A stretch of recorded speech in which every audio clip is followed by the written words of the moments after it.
Edith, de Paul Auster. Se llamaba Edith, pero nadie la llamó nunca por ese nombre. A su espalda todo el mundo le decía Edith, aunque de frente se dirigían a ella como la señorita Bourgoinet. Vivía sola con sus padres al oeste del pueblo. Después me enteré de que aquellos no eran realmente sus padres, sino que eran sus tíos, y que ella era hija ilegítima de la hermana de su tía. La tía y el marido no tenían niños, así que la criaron como si fuera hija propia desde que nació en 1906. Eso significaba que ella tendría unos 46 años de edad cuando yo era un niño de 10. Edith ya era una leyenda dentro de la comunidad. Tal vez fuese por las resonancias nobiliarias de su apellido, Bourgoinet, que destacaba en aquel pueblo de familias noruegas donde todos los apellidos parecían acabar en son, aunque lo más probable es que fuese porque mantenía un distanciamiento social con las otras personas del pueblo. Era una solterona en un mundo de mujeres casadas, que no pertenecía a ninguna de las congregaciones religiosas ni a ninguno de los clubs femeninos. Además, había ido a la universidad y se había licenciado en música por la Universidad de Dakota del Sur en 1928. Cuando se licenció, el padre le regaló un Buick nuevo y durante todo el verano se pasó recorriendo el pueblo de un lado a otro, yendo a las casas donde daba clases de música por 50 centavos la hora. Yo fui uno de los chicos que estudió con ella. Todos queríamos tocar el piano, pero odiábamos la disciplina que aquello requería, la humillación de las lecciones y tener que aguantar que ella nos llamase querido. Su atuendo era tan aburrido y anticuado que seguramente era el mismo que llevaba cuando iba a la universidad. Aquello ya era suficiente para tacharla de excéntrica, pero además estaba la cinta adhesiva que ponía para tapar el cuentakilómetros de su coche. Un día, después de la clase, salí corriendo de casa mientras ella charlaba con mi abuela. Me subí a su coche y arranqué la cinta adhesiva.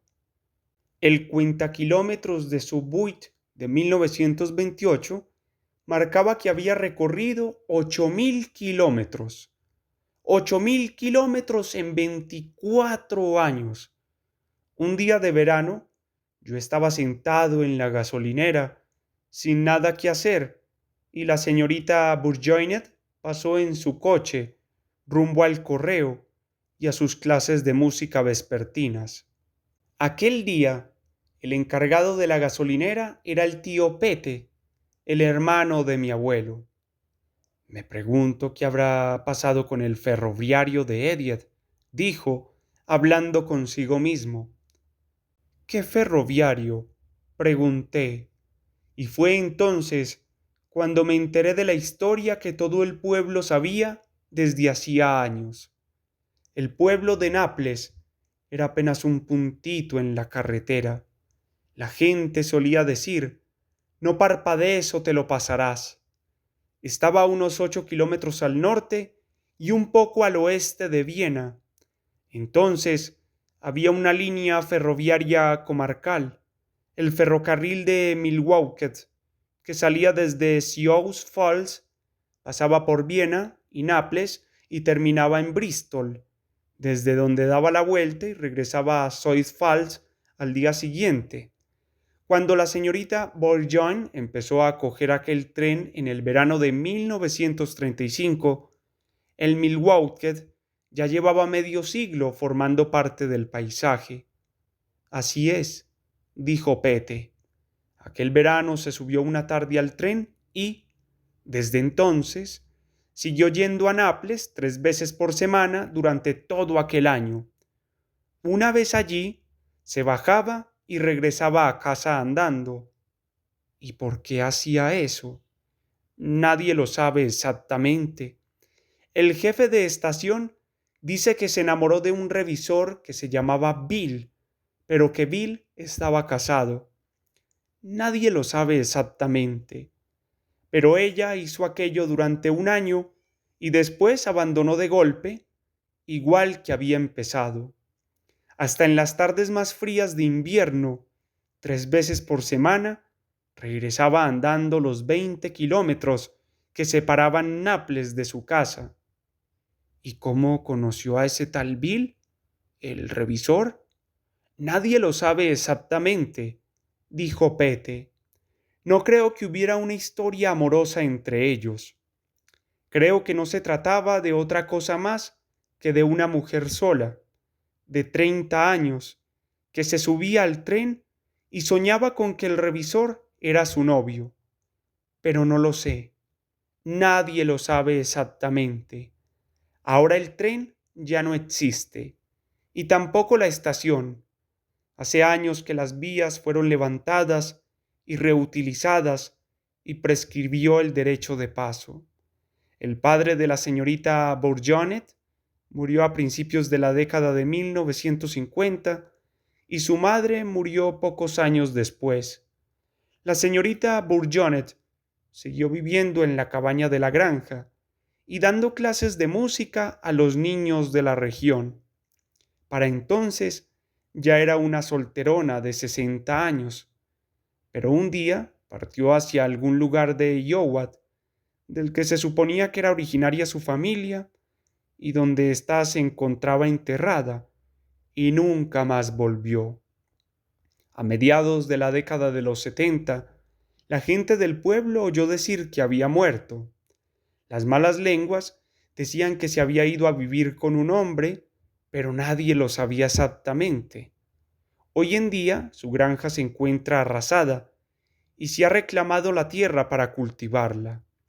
Ahora tengo 46 años, más o menos la edad que tenía ella cuando me escapé para espiar el cuentakilómetros de su Buick de 1928, tapado con una pequeña cinta adhesiva pulcramente cortada.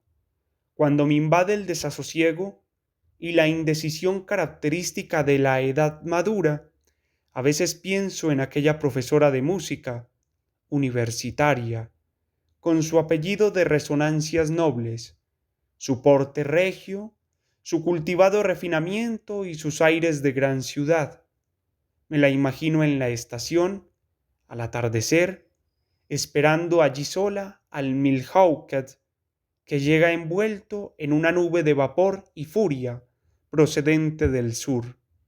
Se sube y 10 minutos después, en Naples, se baja y recorre el camino de grava al anochecer, de regreso a su casa, donde la esperan, a la luz de los faroles, su tía madre y su tío padre. La imagino mirando fijamente al revisor durante esos 10 minutos, entre parada y parada, observando al ferroviario, todo engalanado, con su uniforme azul ribeteado en rojo y su insignia cuasi militar. Ferrocarril de Milhauket, mientras viaja ida y vuelta desde la ciudad de Sioux Falls hasta Bristol 3 veces por semana. Sentado al piano en mi estudio, toco algunos acordes casi olvidados y recuerdo a la señorita Bourgoignot y, como todos los demás paisanos del pueblo, dejo volar mi imaginación, pero nadie lo sabe exactamente. Bill Frockett, Columbia, Missouri.